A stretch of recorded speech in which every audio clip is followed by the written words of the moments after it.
friends, in this video we'll discuss an important topic in Indian polity, that is emergency, given in part 18 of the Constitution. There are three types of emergency. One is national emergency as given in Article 352. The second one is state emergency as given in Article 356. The third emergency is financial emergency as given in Article 360. There is nothing like state emergency according to the text of the Constitution. Constitution in Article 356 mentions only the declaration of emergency due to the breakdown of constitutional machinery in the state. Now we'll discuss these emergencies one by one. The first one we'll take up is national emergency as given in Article 352. What is the ground of this national emergency? There are three grounds given in Article 352 Clause 1: war, external aggression, and armed rebellion. These are the three grounds of national emergency given in Article 352. War, we know that there was a national emergency in 1962 because of war with China. There was another national emergency declared in 1971 because of war with Pakistan. And the third national emergency was declared in 1975 based on the ground called as internal disturbance. Earlier in the original constitution, the ground was internal disturbance. Later they changed the thing from internal disturbance to armed rebellion, because internal disturbance is very abstract in nature, which is why 44th Amendment Act has amended this and replaced this internal disturbance by armed rebellion. It should be noted that President can proclaim national emergency even before the actual occurrence of these threats.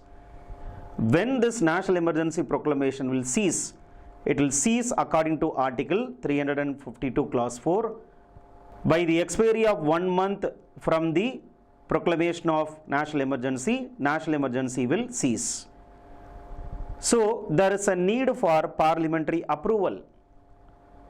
Both Lok Sabha and Rajya Sabha separately will have to pass a resolution approving the proclamation of national emergency by a special majority.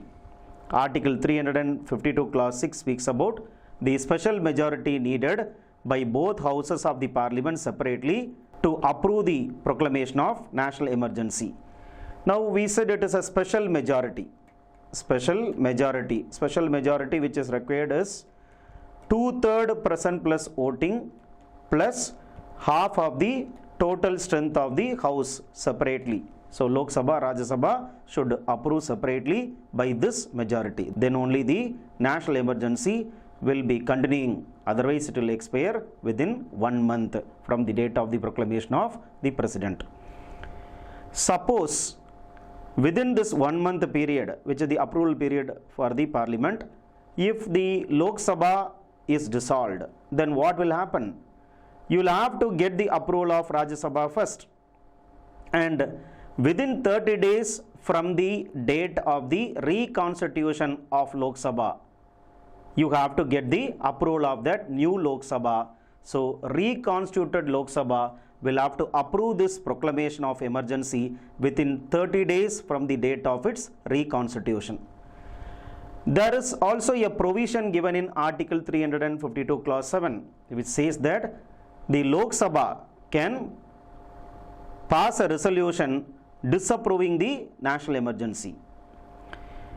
If the Lok Sabha wants to disapprove, then there is a ground given. A notice should be given in writing by 1/10, minimum 1/10 of the Lok Sabha members to the Speaker if the Lok Sabha is in session, or to the President if the Lok Sabha is not in session, telling about their intention to disapprove the national emergency. So in such case, what will happen? Within 14 days from the receipt of such notice in writing, the Lok Sabha will be convened a special sitting of Lok Sabha will be held within 14 days from the date of which such notice is received. Now, the Lok Sabha will pass a resolution which is requiring only a simple majority, which is half of present plus voting. Through a simple majority, the Lok Sabha will pass a resolution which will disapprove the national emergency.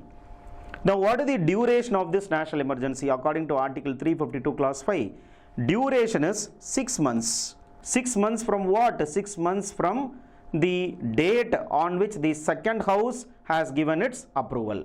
The maximum period of national emergency is for an indefinite period. Any number of times you can proclaim national emergency, but each time it should be only for 6 months. So, for an indefinite period of time, national emergency can be enforced each time only for 6 months. Now, we will discuss what are the effects of this national emergency. Article 353 Clause A says, Union can give directions to the state. There is also a provision already present in the Constitution under Article 256 and Article 257, whereby the Union can give direction to the state on matters like maintenance of telecommunication system, maintenance of railway, etc. But now, when there is a national emergency, Union can give direction to the state on any topic beyond Article 256 and Article 257.